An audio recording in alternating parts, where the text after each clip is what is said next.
Beautiful things are always hidden, यानी जो बेहद खूबसूरत है वो छुपा हुआ है। वैसे तो प्रदेश की आर्थिक राजधानी के आसपास कई प्राकृतिक नज़ारे हैं जिनके बारे में हम भली भांति जानते हैं, लेकिन आज भी कई ऐसे स्थान मौजूद हैं जिनके बारे में न कभी किसी ने सुना, न कभी किसी ने जाना, जिनका अपना एक आध्यात्मिक महत्व है, जिनके अपने मनमोहक प्राकृतिक नज़ारे हैं। एक्सपोज लाइव की ये सीरीज़ में हम उन्हीं स्थानों पर जाएंगे, जानेंगे क्या उनका आध्यात्मिक महत्व है और क्या क्या उनके प्राकृतिक नज़ारे हैं।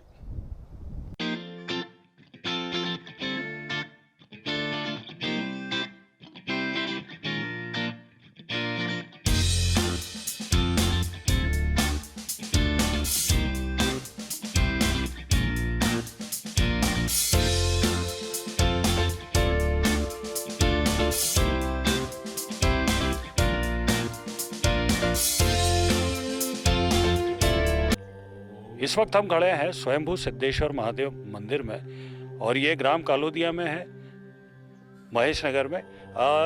इसकी अगर हम विशेषता जानें तो अगर हम इसको कलश में देखें तो भगवान तो यहाँ है ही, भगवान भोलेनाथ तो है ही, लेकिन उनके जितने भी साधक रहे हैं उनको भी यहाँ पे स्थान दिया गया है और उनकी भी यहाँ पे मूर्तियाँ विराजमान है जिसमें रावण भी शामिल हैं। इस बारे में और जानकारी के लिए हम चलते हैं महंत जी के पास में। को हरिओम। और इस टीवी माध्यम चैनल के माध्यम से हम 1975 में जो गुरुजी की मूर्ति है और हमारे स्वरूप भी हैं, हमारे देव तुल्यमान हमारे गुरुजी जिनका नाम देवानंद गिरी जी महाराज जी, उन्होंने अपने ब्रह्म रूप और अपने शरीर को त्याग के और ब्रह्मचारी रूप में अपने इस घने जंगल में, कठोर जंगल में जहाँ पानी नहीं है, रास्ता नहीं है, कुछ भी नहीं है, और ऐसा कठोर जंगल जिसको शास्त्र अनुसार उन्होंने चुना, विंध्याचल श्रेणी, और जो हमारा धरती का जो भौगोलिक है उस भौगोलिक के अंदर जो सेंटर के अंदर उस शिखर का निर्माण होना, उसी को स्वयंभू सिद्धेश्वर महादेव मंदिर निर्माण नाम दिया गया गुरुजी ने।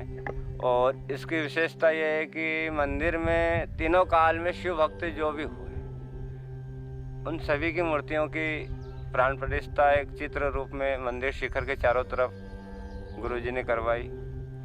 उसके बाद इस कठोर जंगल में उन्होंने अपने तप, अपने जप से जीव जंतु, मनुष्य, प्राणी संरचना, संस्कृति संरचना में जो मदद, जो सेवा के रूप हम दे सकें, तो जल है, शिक्षा है, ऐसे उन्होंने अपने तप से यहाँ विद्यालय, जल के लिए अपने जब तब से कुआं बनवाया। और पास में आमखो है जो अश्वत्थामा जी की तपोभूमि हुई है। श्री राम जी के वन समय में जब वनवास हुआ तो उस समय उनका रात्रि विश्राम रामपद वन आमखो के नाम से जाना जाता है। पुरातत्व में इसकी कहीं नहीं है या किसी को पता नहीं है, पर ये पुरातत्व में आमखो श्री रामपद वन में आता है, जहाँ उनका सत्य है कि पहाड़ पठार है जो मीटरों से ऊंची है, 1000 मीटर ऊंची है, पर फिर भी वहाँ एक जल स्रोत है, कुंड बना है जिसमें निरंतर जल रहता है, जिससे आने जाने वाले ग्वाल बाल, जंगल में रहने वाले पशु पक्षी अपना जल पीते हैं। यहाँ आजू बाजू इसीलिए से महेश नगर की स्थापना के रूप में दिया गया है। यह 7 ऐसे स्थान हैं जो भौगोलिक पुरातत्व में है। यहाँ से 8 किलोमीटर दूर पे कनेश्वर महादेव मंदिर है जो कौरव पांडव की स्थापना शास्त्र के अनुसार बताई गई है। आमखो है यहीं से पास में 2 किलोमीटर है।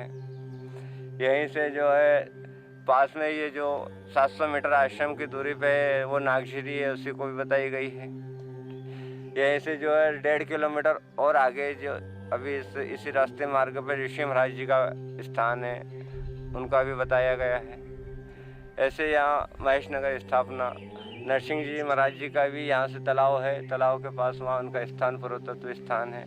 जो विंध्याचल श्रेणी है, इसमें ये जहाँ भी सामने शिखर है सबसे ऊंचा, उस शिखर पे 3 राजाओं के राज्य सीमा हुआ करती थी। इधर देवास राज्य सीमा है, वहीं पास में बागली राजा राज्य सीमा है, और इसी के पास में इंदौर राज्य सीमा लगती है, जिसमें आमखो में उस सीमा का और उल्लेख शिवालय का उल्लेख पुरातत्व उल्लेख आता है, कहीं जानकारी हो ना हो, पर ऐसा आजू बाजू हमारे बुजुर्ग ग्रामीण लोग इसको बताते आए हैं।